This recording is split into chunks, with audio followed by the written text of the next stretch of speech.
ہم نے کہا ہے کہ آپ اور اس کے علاوہ جو انفورس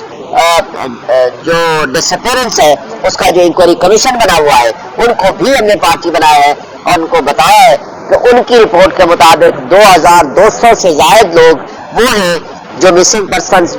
کے حوالے سے ان کے کیسز رجسٹرڈ ہوئے ہیں لیکن ابھی تک وہ ٹیسٹ نہیں ہو پائے. ان کی کیا رپورٹس آتی ہیں وہ بھی وہ پوری تفصیل سے بتائیں گے. ہم بجا طور پر یہ توقع رکھتے ہیں کہ سپریم کورٹ آف پاکستان انشاءاللہ اس اہم ترین ایشو پہ بہترین ججمنٹ بھی دے گی، جبکہ آلریڈی 2012 میں بھی یہ ججمنٹ آ چکی ہے سپریم کورٹ آف پاکستان کی. But in continuity of that جو آج لوگ مسنگ پرسن ہیں ان کا بداوا ہونا چاہیے، ان کو باہر واپس آنا چاہیے، ان کو اپنی فیملیز کو ملنا چاہیے. ہاں اگر کسی کے خلاف کوئی مقدمہ ہے تو وہ قانون کے مطابق اس کی پروسیڈنگ ہونی چاہیے. یہ بتائیے گا کہ چیف جسٹس صاحب کہا کہ آپ نے متی اللہ جان کا حوالہ نہیں دیا، تو سوال یہ ہے کہ چیف جسٹس صاحب تو خود وہاں پر اہلیہ سماج ان کے گھر گئے تھے، تو کیا وہ سوال یہ کیا جا رہا ہے کہ کیا عمران ریاض اور باقی ساتھیوں کے گھر بھی گئے؟ بہرحال مجھے تو یہ نہیں پتا کہ چیف جسٹس صاحب پاکستان متی اللہ جان کے گھر گئے تھے اور اگر باقی عمران ریاض گھر گئے یا نہیں گئے، میرے نالج میں یہ چیزیں نہیں ہیں. لیکن میں ایک بات کی میں توقع رکھتا ہوں کہ یہ اکراسی بورڈ جن جن لوگوں کے ساتھ زیادتیاں ہوئی ہیں، ہم یہ کہتے ہیں کہ کمیشن ان سب کو کس نے اٹھایا، کیوں اٹھایا،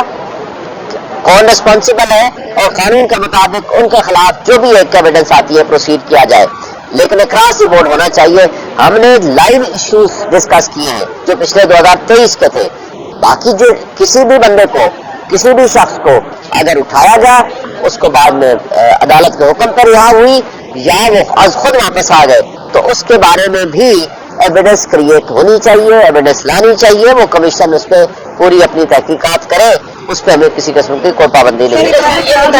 ارشد شریف صاحب کا جناب کی طرف سے ذکر ہوا، نہ سپریم کورٹ نے اس کا ذکر کیا، حالانکہ ارشد شریف کا کیس چونکہ آلریڈی اس لیے ہم نے ذکر نہیں کیا، آلریڈی ان کا کیس سپریم کورٹ میں سو موٹو کیس کی صورت میں پینڈنگ ہے، تو لہٰذا ان کا چونکہ اس کیس میں اور وہ مسنگ پرسن میں نہیں ہے، ان کی شہادت ہو چکی ہے، اللہ تعالیٰ کی مغفرت کرے. چونکہ ان کا الگ سے انڈیپینڈنٹ کیس ہے تو لہٰذا ہم نے اس کو انڈیپینڈنٹلی رکھا ہے، اس کے ساتھ مکس اپ نہیں کیا. شاہین صاحب یہ بتائیے گا کہ جو ملٹری کورٹ میں جن لوگوں کے بھی ٹرائل ہو رہے ہیں یہ تمام وہ لوگ ہیں جو 9 مئی والے واقعے میں ملوث تھے. بحیثیت پارٹی آپ نے تحقیقات کی ہے کہ آپ کے کچھ لوگ تھے بھی یا نہیں، یا بالکل ہی ان کو ناراض اٹھایا گیا؟ دیکھیں 9 مئی کے حوالے سے تو میرا خیال ہے کہ اب یہ الگ چیپٹر ہے، اس کے ساتھ اس کے تعلق کوئی نہیں، لیکن میں آپ کی بات کا جواب دے دیتا ہوں. دیکھیں ہم ملٹری کورٹس کے ٹرائل کے خلاف ہیں، ہم سیولینس کا ٹرائل سیولینس کی عدالتوں میں ہونا چاہیے. وہ جو criminal courts of law proceed کر رہی ہے، اگر کسی کے خلاف کوئی ایویڈنس ہے تو قانون کے مطابق وہاں پیش کریں. اگر آپ ان کے خلاف ایویڈنس نہیں ہے تو ان کو بری کر دیا جائے، اور میجورٹی کے خلاف کوئی ایویڈنس نہیں ہے. اگر آپ زور زبردستی سے کوئی کنفیشن اسٹیٹمنٹ لے کے کسی کو سزا دیں گے تو غیر آئینی اور غیر قانونی ہوگا. چونکہ اب یہ میٹر سب جگہ سے بفور دی سپریم کورٹ، ہم توقع رکھتے ہیں کہ سپریم کورٹ آئین اور قانون کی بالادستی کے مطابق وہ فیصلہ دے گی جس میں سیولینس کا ٹرائل آئین کے مطابق، ان کے بنیادی حقوق کے مطابق ان کا ملٹری کورٹس میں نہیں ہو سکتا. آج یہ تاثر ملا ہے کہ سیاستدانوں کا کیس اس کے ساتھ جوڑ دیا گیا جو اصل مسنگ پرسن سے، تو کیا تیاری نہیں تھی یا آپ خود کا کیس لے کے گئے؟ دیکھیں سیاستدان ہو یا غیر سیاستدان ہو،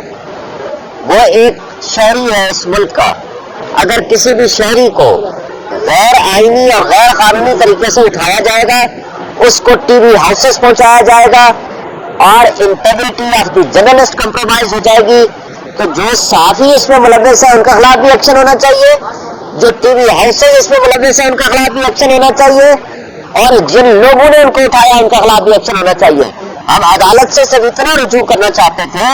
کہ کوئی بھی شخص جب کمیشن بنے تو ہر اس آسپیکٹ کو دیکھا جائے کہ اگر کسی ایک شخص کو، کوئی بھی شہری ہے، اس کا کسی پارٹی سے تعلق ہے، اگر اس کو اغوا کیا گیا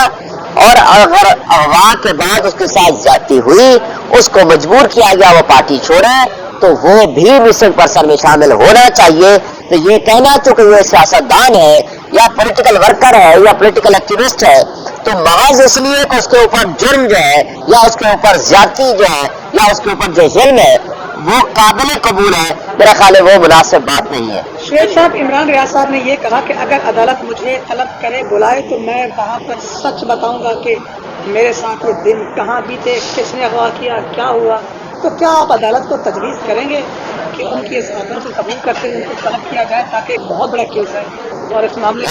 اس پہ ہم عمران ریاض آج تو میں نے کہا ہے کہ آپ ان کو طلب کریں جن کو کر سکتے ہیں. ہم ریکویسٹ ضرور کریں گے عدالت سے، لیکن اب عمران ریاض صاحب ایک بات کرنی پڑے گی کہ آج کے حالات میں وہ پیش ہونا چاہتے ہیں یا بیان دینا چاہتے ہیں. اگر وہ آئیں گے تو یہ تو بڑے عمر کی بات ہوگی ہمارے لیے بھی، اور عدالت بھی ان کی بات ضرور سنے گی لیکن حالات میں. لیکن دیکھیں عدالت کے پاس ہماری جو ہے وہ فیکچوئل کنٹروورسی شاید ریزالو کرنا ممکن نہ ہو، لیکن اس لیے ہم ایک انڈیپینڈنٹ کمیشن مانگ رہے ہیں جو ان ساری چیزوں کو طے کرے.